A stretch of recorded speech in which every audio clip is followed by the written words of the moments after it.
আজকে আমরা দেখব এই বিষয় নিয়ে আমরা আলোচনা করব যে আপনি কি ঈশ্বরের কাজ করতে চান।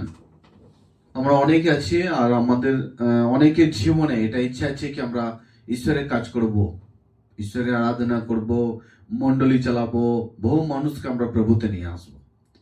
কিন্তু এইগুলো করার আগে আপনাদের করে আমাদের করে কিছু শিখতে হবে, কিছু জানতে হবে। যদি আমরা কিছু না জানি তাহলে আমরা কিন্তু এই কাজ করতে পারবো না। তার জন্য কিছু জানতে আমাদের ঘরে হবে, বুঝতে হবে, জানতে হবে। ঈশ্বরের বাক্য থেকে, পথ থেকে নিজেকে আমাদের ঘরে তৈরি করতে হবে। কারণ যে কোনো কাজ যদি সেই বিষয়টা আগে থেকে সে যদি না জানে, সেই কাজ কিন্তু কেউ করতে পারে না। ঠিক সেভাবে ঈশ্বরের কাজ করার যদি ইচ্ছা আছে হৃদয়ের মধ্যে যে আমি ঈশ্বরের কাজ করব, তাহলে ঈশ্বরের ইচ্ছাটাকেও কিন্তু আপনাকে জানতে হবে। হালেলুয়া। ঈশ্বরের কাজ করার ইচ্ছা আছে, আপনি ঈশ্বরের কাজ করতে চান, তাহলে আপনাকে ঈশ্বরের ইচ্ছাটাকেও কিন্তু আপনাকে জানতে হবে। যদি আপনি ঈশ্বরের ইচ্ছাকে জানা যদি আপনি চেষ্টা করেন, সেটা আপনি জেনে যাবেন। আর আপনি যদি সেই কাজ করেন, তাহলে ঈশ্বর আপনাকে তার কাজ করার জন্য অনুমতি উনি দেবেন, তার শক্তি উনি আপনাকে দেবেন। হালেলুয়া। কারণ উনি হচ্ছেন আমাদের পিতা, আমরা হচ্ছি তার সন্তান, আমরা হচ্ছি তার সন্তান। ঈশ্বরও সবসময় উনি চান কি আমরা যেন প্রজা হয়ে যেন না থাকি, আমরা যেন রাজা হয়ে থাকি। কারণ আমরা রাজার সন্তান। হালেলুয়া। আমরা রাজার সন্তান, আমরাও যেন রাজা হয়ে থাকি, আমরা যেন ঈশ্বরের কাজটা করি। ঈশ্বর কিন্তু এটাও তিনি আমাদের জীবন থেকে চান। তো সর্বপ্রথমে কি করতে হবে আমাদের করে ঈশ্বরের কাজ করতে গেলে? প্রথমে আমাদের করে প্রার্থনা করতে হবে। প্রথমে কি? প্রার্থনার বিষয়টা আমাদের জীবনে প্রথমে ধরতে হবে। প্রার্থনার বিষয়টা আমাদের করে প্রথমে জীবনে ধরতে হবে। যেটা কোথায় লেখা আছে? এটা মথির সুসমাচার তার 6:6 মধ্যে লেখা আছে। আর প্রার্থনাটা আমরা কোথায় করব, এটাকে আমাদের করে জানতে হবে। তো প্রথমে প্রার্থনা বিষয়টাকে আমাদের করে জীবনে নিতে হবে। দ্বিতীয় জায়গাটা হচ্ছে ঘরের মধ্যে। ঘরের মধ্যে ঢুকে দরজা জানলা বন্ধ করে আমাদের ঘরে প্রার্থনা করতে হবে। দরজা বন্ধ করে প্রার্থনা করতে হবে। এখানে বাইবেলের মধ্যে লেখা আছে, কিন্তু তুমি যখন প্রার্থনা করো তখন ভিতরে ঘরে গিয়ে দরজা বন্ধ করো এবং তোমার পিতা যাকে দেখা না গেলেও উপস্থিত আছেন তার কাছে প্রার্থনা করো। তোমার পিতা যিনি গোপনে সবকিছু দেখেন তিনি তোমাকে পুরস্কার দেবেন। হালেলুয়া। তাহলে কাজ করার জন্য একটা শক্তির প্রয়োজন আছে, একটা পবিত্র আত্মার প্রয়োজন আছে, হোলি স্পিরিটের প্রয়োজন আছে, তার শিক্ষার প্রয়োজন আছে। যদি আমরা সেটাকে যদি আমরা না পেয়ে থাকি, ঈশ্বর যতক্ষণ আপনাকে দিচ্ছেন আপনি তো কাজ করতে পারবেন না। হালেলুয়া। হালেলুয়া। কোনো সময় কিন্তু আপনি কাজ করতে পারবেন না। তো এই জন্যই কাজ করার আগে আপনাকে কি করতে হবে? সর্বপ্রথম প্রার্থনাটাকে জীবনে নিয়ে আসতে হবে, প্রার্থনার বিষয়টাকে। দ্বিতীয় হচ্ছে জায়গাটা হচ্ছে ঘরের মধ্যে গিয়ে দরজা বন্ধ করে প্রার্থনা করা। তাহলে ঘরের মধ্যে দরজা বন্ধ করে গিয়ে আমরা প্রার্থনা করতে হবে। আর একটা বিষয় হচ্ছে কি, ফাস্টিংয়েও থাকতে হবে, আপনাকে উপবাসেও থাকতে হবে।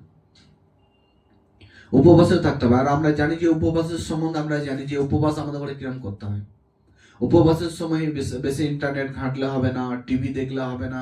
উপবাস যখন আপনি করবেন আর যে ঈশ্বরের যে আপনি কাজ যে করবেন এই বিষয়টা নিয়ে যখন আপনি উপবাস করবেন, আপনি গান করবেন, বাইবেল পড়বেন, আর এবং আপনার যে আত্মিক যে গুরু আছে আপনাকে যিনি পরিচালনা করেন, অনেক সময় কোনো পদ বা বাক্যর কোনো বিষয় আপনি তার কাছ থেকে শিক্ষাও নেবেন, তার টাচিংয়ের মধ্যেও থাকবেন। সেই সময় কিন্তু আপনাকে প্রচার শোনা, বাক্য পড়া বা এই আরাধনার এই সহভাগিতার মধ্যে কিন্তু আপনাকে সেই সময়টা থাকতে হবে, যে সময়টা আপনি যে প্রার্থনা করছেন, উপবাস করছেন, প্রভুর কাছে আপনি নিজেকে রেখেছেন। আপনি এটার জন্য যে আপনি কাজ করতে চান, তো আপনাকে কাজ করতে গেলে আপনাকে প্রভু দাসের সম্পর্কে থাকতে হবে। সেই সময় আরাধনার সহভাগিতার মধ্যে আপনাকে থাকতে হবে। প্রভুর গান করা, একটু ডাফলি বাজানো, বাইবেল পড়া, পদ পড়া, হ্যাঁ, এই ঈশ্বরের কালচারের মধ্যেই কিন্তু আপনাকে নিজেকে রাখতে হবে। তারপর আমরা জানবো যে প্রার্থনা যখন আমরা করব, 7 মধ্যে লেখা আছে, যখন তোমরা প্রার্থনা করো তখন অইহুদির মতো অর্থহীন কথা বারবার বলো না। অইহুদি মানে আগে ইহুদিরা কি করেছিলেন? প্রভুকে বিশ্বাস করেছিলেন না। তো খ্রিস্ট বিশ্বাসী যারা, তারা কিন্তু কথা কম বলে। তারা যখন প্রার্থনা করে তারা কিন্তু অনেক ভাবনা চিন্তা করে তারা কিন্তু প্রার্থনা করে, কারণ প্রার্থনা মানে হচ্ছে ঈশ্বরের সঙ্গে কথা বলা, ঈশ্বরের সঙ্গে কথা বলা। তো যখন আমরা প্রার্থনা করছি তখন কিন্তু সে ভুলভাল প্রার্থনা করলে হবে না। আপনাকে মনে রাখতে হবে কি আপনি কি প্রার্থনা করলেন, মানে আপনি কি কথা বললেন, সেগুলো কিন্তু আপনাকে মনে রাখতে হবে। প্রার্থনার মাধ্যম দিয়ে আমরা ঈশ্বরের সঙ্গে কথা বলি, তো আপনি কি কথা বললেন ঈশ্বরের সঙ্গে, আপনি সেটাকে আপনাকে মনে রাখতে হবে। অনেক সময় এরকম হয় যে প্রার্থনা, আমি ঈশ্বরের সঙ্গে প্রার্থনাতে আমরা অনেক কিছু কথা আমরা দিই, অনেক কিছু কথা দিয়ে থাকি আমরা ঈশ্বরকে, কিন্তু লাস্টে আমরা সেটাকে পূরণ করতে পারি না। আর বাইবেলে বলে যারা কথা দিয়ে কথা পূরণ করে না, যারা নাঙলে হাত রেখে পেছন দিকে তাকায়, তারা জমি চষতে পারে না। আর যারা সামনে চলার ব্যক্তি যদি পেছন দিকে তাকায়, সে কিন্তু সামনে চলতে পারবে না। তো এই ধরনের যদি হয় তাহলে ঈশ্বর কি করবেন, তিনি প্রার্থনা শুনবেন না, তিনি পছন্দ করবেন না। তাই এই জন্য প্রার্থনার সময়ও কিন্তু সাবধানতার সঙ্গে আপনাকে চিন্তা করতে হবে, ভাবনা করতে হবে, আর মনে রাখতে হবে যে আপনি কি বললেন প্রভুকে, আপনি কি বললেন প্রভুতে। আমরা যখন ঈশ্বরের কাজের জন্য যে আমরা এই বিষয়টা নিয়ে যখন আমরা প্রার্থনা করব, নিশ্চয়ই আমরা ঈশ্বরের কাছে আমরা এইসব বিষয়গুলো রাখবো কি প্রভুকেও আমি আর জগতের মধ্যে চলতে চাই না, আমি আত্মার মধ্যে চলতে চাই। তো এই যে আমি প্রার্থনা একটা কথা আমি বললাম প্রভুর কাছে, আর সেটা যদি আমি পূরণ না করি, দ্বিতীয়বার যখন আমি প্রভুর কাছে বলবো, তৃতীয়বার যখন বলবো, তা ঠিক কোনো না কোনো জায়গায় আমাদের হৃদয়ের মধ্যে একটা সে সন্দেহ ভাগ এসে যাবে, কি জানি প্রভু আমার কত বিষয়টা শুনছেন কি শুনছেন না। কারণ তার আগে কি হয়েছে, তার আগে ওই ধরনের ব্যবহার হয়ে থাকলেই হৃদয়ের মধ্যে সেই সন্দেহটা কিন্তু অটোমেটিক চলে আসবে। আর যদি আমরা প্রথম চান্সই যে আমরা প্রথম একবার বা দুবারের মধ্যে বলি, আমরা যখন সেটা করছি, তারপরে দেখবেন আপনার হৃদয়ের মধ্যে সন্দেহ আসবে না, আপনার বিশ্বাসটাও কিন্তু ভাঙবে না, কিন্তু মজবুত হয়ে থাকবে। আর আপনি ঠিক দেখবেন ঈশ্বরের দিকে এগিয়ে যাবেন, আর ঈশ্বরও খুশি হবেন, আর তিনি আপনাকে একটা বরদান দেবেন, পবিত্র আত্মা দেবেন, আর সেইটার জোরে আপনি কি করবেন, ঈশ্বরের কাজ করতে পারবেন। হালেলুয়া। তা প্রার্থনাটাকেও আমরা আমাদের কিন্তু কথাগুলোকে কিন্তু ভাবনা চিন্তা করে বলতে হবে যদি আমরা ঈশ্বরের কাজ করতে চাই।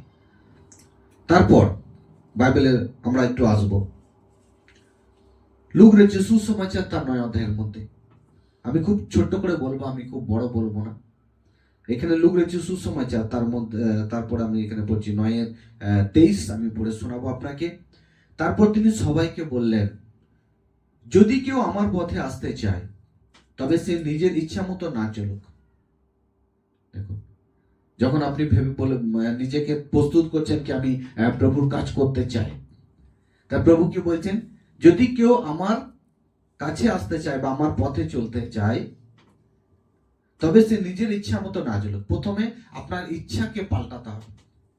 আমরা এই জগতের মধ্যে অনেক স্বপ্ন দেখে থাকি না, জগতের স্বপ্ন, এই যে জগতের অনেক রকম শরীরের ইচ্ছা, স্বপ্ন অনেক আছে, শরীরের ইচ্ছা, নিজের স্বপ্ন, নিজের মতামত, নিজের বুদ্ধি, সমস্ত কিছুকে আপনাকে স্যাক্রিফাই করতে হবে, সমস্ত কিছুকে আপনাকে ছেড়ে দিতে হবে, আপনাকে নিজেকে পুরো জিরো করে ফেলতে হবে যে আমি আর আমি নয়, সবকিছু প্রভু। নিজেকে শূন্য করে ফেলতে হবে, বোঝার দিক থেকে শূন্য, বুদ্ধির দিক থেকে শূন্য, ক্ষমতার দিক থেকে শূন্য, নিজেকে একদম জিরো করে ফেলতে হবে। তাই এখানে বলছে, তারপর তিনি সবাইকে বলেন, যদি কেউ আমার পথে আসতে চায়, যদি কেউ আমার পথে আসতে চায়, আমার কাজ করতে চায়, তবে সে নিজের ইচ্ছা মতো না চলুক, নিজের ইচ্ছা মতো না চলুক।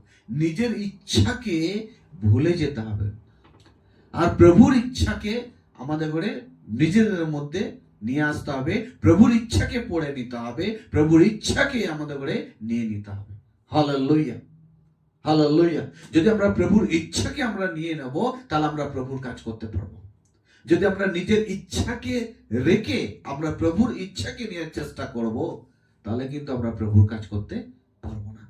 হয়তো অনেক চালাকি, অনেক বুদ্ধিমান করে আমরা কিছুদিন করব, কিন্তু সেই কাজ কিন্তু বেশি দিন টিকে থাকবে না, সেই কাজ কিন্তু বেশি দিন টিকে থাকবে না। যতদিন আমরা ঈশ্বরের ইচ্ছা মতো চলতে থাকবো, ঈশ্বরের ইচ্ছাকে নিয়ে আমরা চলতে থাকবো, ততদিন প্রভুর কাজ কিন্তু আমরা করতে থাকবো। হালেলুয়া। ততদিন কিন্তু আমরা প্রভুর কাজ করতে থাকবো, করতে পারবো, ততদিন প্রভু আমাদের মধ্যে থাকবে। আর যখনই আমরা আমার ইচ্ছাকে পাল্টে দেবো, ঈশ্বরের নিজের ইচ্ছাকে আমরা সামনে রাখবো, তখন কিন্তু আর আমরা প্রভুর কাজ করতে পারবো না। কিন্তু তোমরা প্রথমে ঈশ্বরের রাজ্যের বিষয়ে ও তার ইচ্ছা মতো চলবার জন্য ব্যস্ত হও। কি হও? ব্যস্ত হও, কিন্তু তোমরা প্রথমে ঈশ্বরের রাজ্যের বিষয়ে ও তার ইচ্ছা মতো চলবার জন্য ব্যস্ত। তার রাজ্যের বিষয়ে, ঈশ্বরের রাজ্যের বিষয়ে আপনাকে চিন্তা করতে হবে, ঈশ্বরের ঘরের বিষয়ে চিন্তা করতে হবে, ঈশ্বরের ইচ্ছার বিষয়ে আপনাকে চিন্তা করতে হবে। যদি আপনি ঈশ্বরের কাজকে করতে চান, যদি আপনি ঈশ্বরের ইচ্ছা, ঈশ্বরের ঘরের, ঈশ্বরের সম্বন্ধে আপনি যদি করতে চান, আপনার মধ্যে খিদে আর পিপাসা থাকে, তাহলে আপনি ঈশ্বরের কাজ করতে পারবেন। হালেলুয়া। তাহলে কেউ আটকাতে পারবে না, সে মেল হোক বা ফিমেল হোক, সে ঈশ্বরের কাজ করবে, সে ঈশ্বরের কাজ করবে, সে অনেক লোককে প্রভুর কাছে নিয়ে আসবে। তার প্রচার, তার বাক্য প্রচার লোকের জীবনকে টাচ করবে, ছুঁয়ে নেবে। দেখবেন অনেক সময় অনেকে প্রচার করে, কিন্তু সকলের প্রচার সকলের হৃদয়কে টাচ করে না, ছুঁয়ে নেয় না। কেন জানেন? যতক্ষণ কোনো ব্যক্তি সেই ঈশ্বরের ইচ্ছা মতো চলবে না, ঈশ্বরের ছাঁচার মধ্যে নিজেকে দেবে না, সে নিজের ইচ্ছা, নিজের বুদ্ধির বোঝার ক্ষমতা দিয়ে কাজ করার চেষ্টা করবে বা প্রচার করার চেষ্টা করবে, সে প্রচার তো সে করবে, সেটা কিন্তু অত কার্যকারী হবে না। কিন্তু যখন সে ঈশ্বরের ইচ্ছাতে চলছে আর প্রচার করছেন, সেটা কিন্তু কার্যকারী হবে। আমরা বাইবেলের মধ্যে দেখেছি কি পিতর প্রেরিতদের কার্যের মধ্যে পিতর তিনি প্রচার করছিলেন, আর যখন তিনি পিতর প্রচার করলেন, 3000 লোক তারা মন পরিবর্তন করলো, তারা প্রভুতে চলে এলো। 3000 লোক মন পরিবর্তন করে তারা প্রভুতে চলে এসছে। হালেলুয়া। তাহলে একটা হৃদয়ের পরিবর্তন, এক ব্যক্তি যে নিজেকে পরিবর্তন করে প্রচার করছেন, সে পরিবর্তন নিয়ে আসবেন। হালেলুয়া। এক ব্যক্তি যখন সে নিজেকে পরিবর্তন করে প্রচার করছেন, সে অন্যকে পরিবর্তন করবে, সে পরিবর্তন করে মানুষকে ঈশ্বরের কাছে নিয়ে আসবে। যদি কোনো ব্যক্তি নিজেকে পরিবর্তন না করে প্রচার করে, অন্যকে নিয়ে আসার চেষ্টা করে, সে নিয়ে আসতে পারবে না। Hallelujah, hallelujah. তো ঈশ্বরের কাজ করতে গেলে এইসব বিষয়গুলোকে আমাদের করে খুব মনে রাখতে হবে, খুব মনে রাখতে হবে আমাদের ঘরে, খুব ভালোভাবে মনে রেখে আমাদের ঘরে এগিয়ে চলতে হবে। তাই এখানে বলছে কি, ঈশ্বরের কাজে ব্যস্ত হও, আত্মার কাজের মধ্যে আমাদের ব্যস্ত থাকতে হবে। সবসময় ঈশ্বরের জন্য প্রথমে সময় দেওয়া, ঈশ্বরের জন্য কথা বলা, ঈশ্বরের জন্য চিন্তা করা, ঈশ্বরের জন্য যাওয়া, ঈশ্বরের জন্য আপনাকে সময় বার করতে হবে। হালেলুয়া। ঈশ্বরের যদি কাজ আপনি করতে চান, আপনি ঈশ্বরের কাজ, দেখা যাচ্ছে আপনি ঈশ্বরের কাজ করতে চান কিন্তু অন্য কাজের মধ্যে ব্যস্ত আছেন, ঈশ্বরের কাজ করতে পারবেন না। কারণ আপনি অন্য কাজকে আপনার লাইফে, আপনার জীবনে বেশি প্রাথমিকতা আপনি দিয়েছেন। যতটা আপনি ঈশ্বরের কাজের জন্য নিজেকে ব্যবহার করবেন, প্রাথমিকতা দেবেন, ততটাই কিন্তু ঈশ্বরের কাজ করতে পারবেন। কারণ যতক্ষণ আমরা ঈশ্বরের সঙ্গে আছি, ততক্ষণই কিন্তু ঈশ্বরের কাজ আমরা করতে পারি। যতক্ষণ আমরা ঈশ্বরের সঙ্গে নেই, ততক্ষণ কিন্তু আমরা ঈশ্বরের কাজকে করতে পারি না। Hallelujah, hallelujah. তো এই জন্যই ঈশ্বরের কাজ করার জন্য আমাদের করে ঈশ্বরের রাজ্য বিস্তারের জন্য আমাদের করে খোঁজ করতে হবে।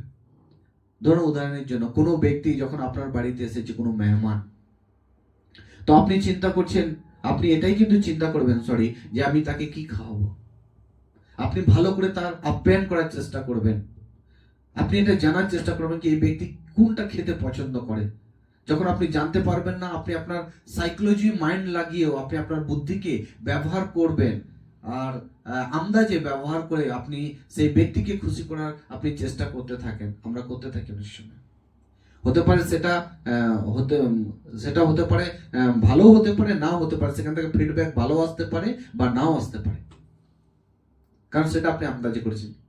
কিন্তু আমরা যদি জেনে শুনে যদি আমরা সেই ব্যক্তির জন্য যদি আমরা কোনো খাবার আমরা রেডি করে তার সামনের মধ্যে যদি রাখি, আমরা সেখান থেকে সেই ব্যক্তির মুখ থেকে শুনবো, ওয়াও কি সুন্দর, সত্যি অমায়িক, কত খাতিরদারি আপনি আমার করলেন। ঠিক সেভাবে আমরা যদি আজ ঈশ্বরের কাজ করতে চাই, আমার প্রিয়, ঈশ্বরের ইচ্ছাকে জানতে হবে। আর ঈশ্বরের ইচ্ছা কি? তার ধর্ম, রাজ্য বিস্তারে তুমি খোঁজ করো, তার কাজের জন্য তুমি ব্যস্ত থাকো। হালেলুয়া।